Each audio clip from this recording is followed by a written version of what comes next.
Paano manatiling motivated kapag gusto mo nang sumuko? Pakiramdam mo ba minsan gusto mo na lang sumuko? Parang kahit anong gawin mo, wala pa ring nangyayari? Hindi ka nag-iisa. Pero bago mo talagang isuko ang lahat, pakinggan mo ito. Dahil kadalasan, ang tagumpay ay dumarating pagkatapos mong gustong sumuko. Una, alalahanin kung bakit ka nagsimula. Balikan mo kung bakit mo sinimulan ang laban na ito. Para ba sa mas magandang kinabukasan? Para sa pamilya mo? Para sa pangarap mo? Ang dahilan mo ay mas malakas kaysa sa alinmang dahilan para sumuko. Isulat mo ito. Basahin araw-araw. Gawin mong inspirasyon. Pangalawa, tignan ang progreso, hindi ang perfeksyon. Pakiramdam mo ba na wala kang nararating? Baka kasi masyado mong tinitingnan kung gaano pa kalayo ang pupuntahan mo, imbes na ang layo na nang narating mo. Balikan mo kung saan ka nagsimula. Kahit maliit na progreso, progreso pa rin. Ituloy mo lang.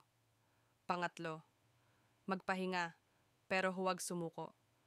Totoo ang burnout. Ayos lang magpahinga, pero huwag mong gawin ang pahinga sa pagsuko. Huminga, mag-reset, pero bumangon ulit. Ang mga nagwawagi, hindi sumusuko, nagpapalakas lang. Pang-apat, palibutan ang sarili ng positibong enerhiya.